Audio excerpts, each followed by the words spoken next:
Pause there. Very much CIL.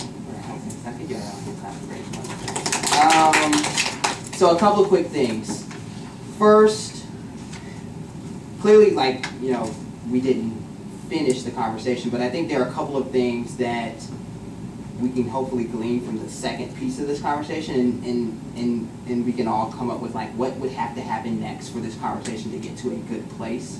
What are some of the things that you noticed towards the second half of the conversation that you were saying that we were like, okay, cool, this is how either Samuel and Yael are like pulling in their data in a more meaningful way, or maybe here's how I would have done it differently, and maybe this could have been even more helpful. I think you hit multiple points. I especially like to point out the clear discrepancy between the more difficult learning goals versus the easier learning goals, because oftentimes when we look at overall mastery, you're like, oh great, 82%. But I'm hoping that conversation would have led to maybe is our work actually rigorous enough that this is an accurate representation of what our students really know. Because if students aren't really even practicing correctly, but they're still mastering the exit ticket, then I'm not necessarily confident that that's accurate. And I think the second thing that you did really well, or I'm hoping this is how the conversation would have concluded, is building Allison's investment in tracking and really using data to drive analysis of the classroom, and hoping that she walks away being like, okay, now I need to track for the RA because I need to figure out how my students are doing in reading as well. And to your second point, how would you have seen, like, what would have been one way that the conversation could have wrapped up where Allison would have been more invested in using this tracking to do something? Like, what could that have concretely looked like? Am I being clear with my question? Like, what would you have wanted her to say? Either what would I have wanted her to say, or what would I have wanted her to go and do with this set of data, or maybe the next set of data that she gets? I mean, I think hoping, I'm not sure that we could have gotten to a place where we were like, okay, give them a more rigorous assessment over all of these learning goals that has an accurate representation. I don't know if we get homeowners to do that at this point in the year. But in the next unit, in the next set of data, being like, okay, let's track our daily objective and determine first of all, was that exit ticket rigorous and an accurate representation of what the kids could know, and then looking at the student data, determine why it is that kids were mastering at this level and not mastering at that level. If that makes sense, kind of making E6 more of a priority, doing this more regularly, and not waiting to do this with your program director.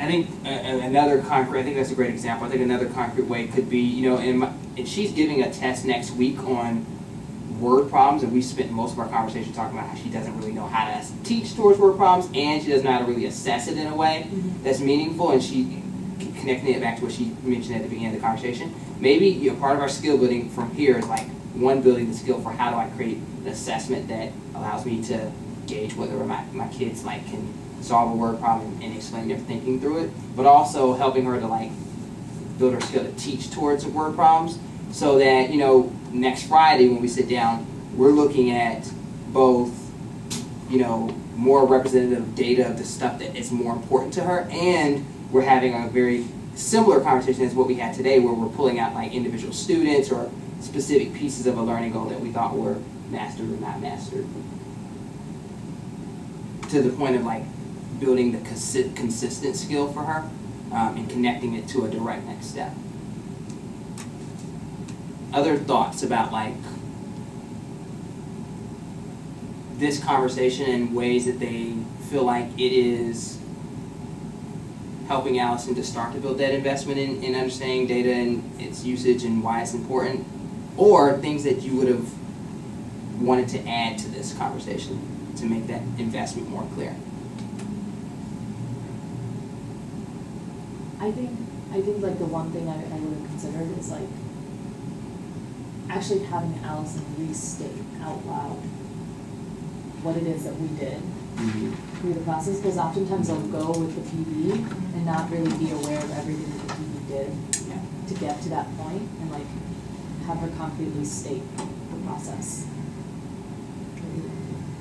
The other thing I think that you touched on, but I think is just really important you shared your theory, then you're like, I don't know if that's right, like here's kind of what I'm thinking. And I think inviting that pushback from core members is really important, because like we do in fact have limited perspective. We do have, I think, a higher level of skill in identifying the challenges and moving through like the OCS framework and managing change. Yes, I think like our understanding of how to do that is a lot stronger. But I would also push and say that like we have a limited perspective from all the factors that are going on in core members' classrooms, and so like ensuring that core members feel that it's not just about following along with the PD, but it's about like bringing your own ideas to the conversation as well is really important. Yeah.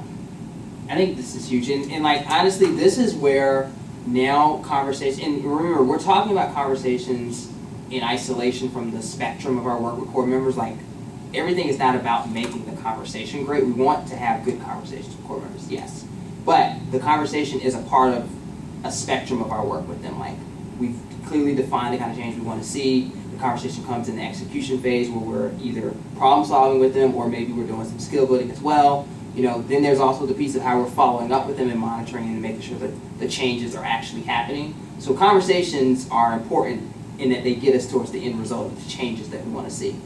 But I think in the conversation, we want to maximize the time as much as possible by having the core members share their thoughts, and setting them up to have a productive conversation could involve, you know, reflective guides and making sure they're thinking through the same kinds of questions that you're thinking through, all of the good stuff. This is just something that I know we haven't practiced enough as a team, so I'm looking forward to now taking the remaining 50 minutes and actually doing the similar kind of process that we just engaged in whole group. Like I want you to think about a core member that you know you're going to be working with or meeting with over the next week, that you know you have a co-investigation coming up with, and you know this is a person that's like a mover to another bucket, right? They need to increase mastery, and you need to figure out what are the things it's going to take on the individual student level to make that happen. I certainly didn't model that in this conversation. I think that was the biggest thing, that biggest takeaway for me. Like I would have liked to have seen me gotten concrete in this conversation where we were specifically talking about if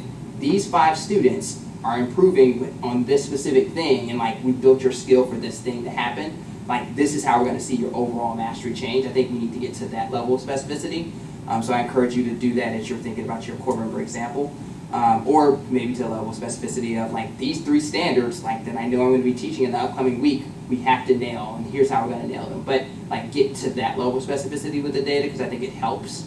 But as you prepare for your individual conversations, I want you to think about the steps that we just took in this group conversation. Think about the things I did well, the things I didn't do so well.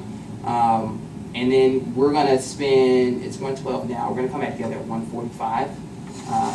And we're going to sort of share out, like, what were some of the things that we were learning as we were planning together with a partner. You're also going to role play this conversation with a partner. So you're going to, like, maybe take 5 minutes to prepare, and then I actually want you to take turns role playing the conversation that you're going to have. You probably want to share with your partner, like, tools or whatever that you have. So if you have a tracker for that core member, share it with the partner. If you have vision, all that good stuff, share it with the partner so that they can be as fully informed as you are. And then let's do the exact same thing. The whole purpose of this time is for us to build our skill to use this in a meaningful way, use this data in a meaningful way.